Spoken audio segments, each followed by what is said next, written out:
Il y a également la colère des agriculteurs qui rebondit une nouvelle fois, un an après, j'ai envie de dire. La coordination rurale, deuxième syndicat agricole, appelle à manifester dès cet après-midi à Paris, en région.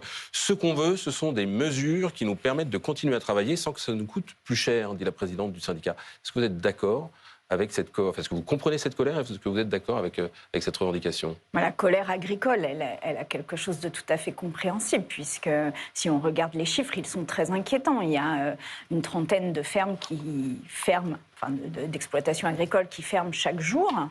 Il y a 200 000, le taux d'endettement moyen des agriculteurs est de 200 000 euros. Il y a un suicide tous les 2 jours. Enfin, évidemment, enfin, c'est évident qu'il y a une crise de l'agriculture. Est-ce que la réponse de la crise agricole, c'est de diminuer les pesticides? Ça permettait que j'émette un doute là-dessus. Voilà. Dans le détail, on sait que les agriculteurs réclament, comme vous le dites, de maintenir les pesticides. Ils souhaitent que les prix du gazole soient maintenus pour les tracteurs. Ils demandent une simplification des mesures administratives. Est-ce que ce sont des revendications qui vous semblent légitimes ? Évidemment pas en ce qui concerne notamment les pesticides. On a vu que la France était un des pays où il y avait le plus de cancers du pancréas, et il y a une recherche qui vient d'être faite qui montre qu'il peut y avoir un lien fort entre l'usage des pesticides, la zone géographique dans laquelle il y a un usage des pesticides, et la prévalence de cancer du pancréas. Le cancer du pancréas, c'est un des cancers qui se soigne le moins. C'est un des cancers qui est le plus dangereux, où la mortalité est la plus grande. Donc, évidemment, je ne vais pas soutenir le fait qu'on utilise davantage de pesticides. Je rappelle aussi que la France est le 3e pays d'Europe en matière d'utilisation de pesticides et d'autorisation de pesticides. Qu'il y a des contrôles, parce que j'ai beaucoup entendu l'histoire des contrôles par l'Office français de la biodiversité. Il y a un contrôle en moyenne tous les 136 ans sur une exploitation. Donc, ça n'est pas vrai que c'est ça le sujet. Le sujet de la condition agricole, c'est le revenu des agriculteurs, c'est la dette agricole, et c'est la concurrence internationale et le fait que les produits alimentaires sont considérés comme des biens d'échange internationaux. La ministre de l'Agriculture, Annie Genevard, a néanmoins dit que si les pesticides étaient autorisés à l'échelle européenne, ils devaient l'être aussi à l'échelle de la France. Est-ce que finalement ce n'est pas un jugement de bon sens? Est-ce que vous pensez vraiment qu'elle est à côté de la plaque? La France est parmi les pays d'Europe, si ce n'est le pays d'Europe qui autorise le plus de pesticides. Donc il n'y a pas de sujet. Il n'y a pas de sujet. Ça suffit, en fait, cette politique. C'est pas les agriculteurs qui se plaignent de normes qui ne sont pas les mêmes. Donc, en gros, on fait mieux que la France est le champion des cancers du pancréas. Oui. Voilà. Donc, à un moment, qu'est-ce qu'on préfère, en fait? Qu'est-ce qu'on préfère? Les agriculteurs sans revenus, c'est pas une solution non plus. C'est le problème, c'est ce qu'ils soulèvent. Ils disent on est pris entre si on nous supprime les pesticides, comme on n'a pas d'équivalent. Aujourd'hui, comme la recherche n'est pas allée assez vite, on n'a pas d'équivalent et donc... Non, mais la question, c'est le prix de vente. C'est le prix de vente des produits. Nous avions proposé une loi... Sans pesticides, il y a des cultures qui ne survivent pas aujourd'hui. La production, aujourd'hui, en fait, quand on parle du monde agricole, d'ailleurs, on le présente d'une manière...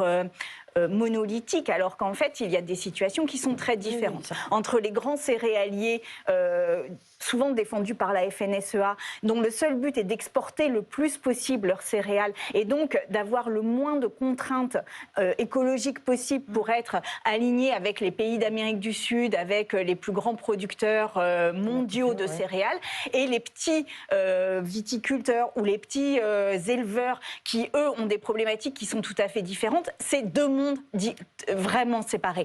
Donc moi, ce que je voudrais dire, c'est que là, j'ai entendu la FNSEA s'opposer aux accords avec les pays du Mercosur. Très bien. Mais enfin, il va falloir quand même qu'ils sortent de leur ambiguïté là-dessus. Est-ce qu'on veut une agriculture qui nourrisse correctement les Français et qui préserve l'environnement en France, ou est-ce qu'on veut que l'agriculture française soit un produit d'exportation sur les marchés mondiaux? Dans ces cas-là, ce sont deux stratégies différentes. Moi, la stratégie que je porte et que nous portons les écologistes, c'est de dire que l'agriculture française doit permettre de nourrir correctement et d'entretenir le patrimoine français de ruralité. Le Premier ministre a prévu de voir les syndicats agricoles le 13 janvier et prononcera son discours de politique générale le lendemain. Ça arrive finalement assez tard. Est-ce que vous pensez qu'il doit les recevoir avant? Je pense qu'on doit les recevoir très vite et on doit les entendre très vite. Quand je parle d'un suicide tous les 2 jours, on ne peut pas accepter ça. On ne peut pas continuer comme ça. Il y a des agriculteurs qui sont véritablement pris à la gorge, mais pris à la gorge. Moi, j'ai le souvenir de ce moment très tendu quand nous étions allés avec Marine Tondelier dans le sud de la France, où il y avait eu des insultes sexistes sur lesquelles il y a eu des suites judiciaires. Mais je me souviens d'avoir discuté avec eux. Ils étaient exsangues. Vraiment, ils n'arrivaient pas à vivre de leur activité. Je suis allée au Salon de l'agriculture l'année dernière. J'ai passé 1 heure avec la coordination rurale.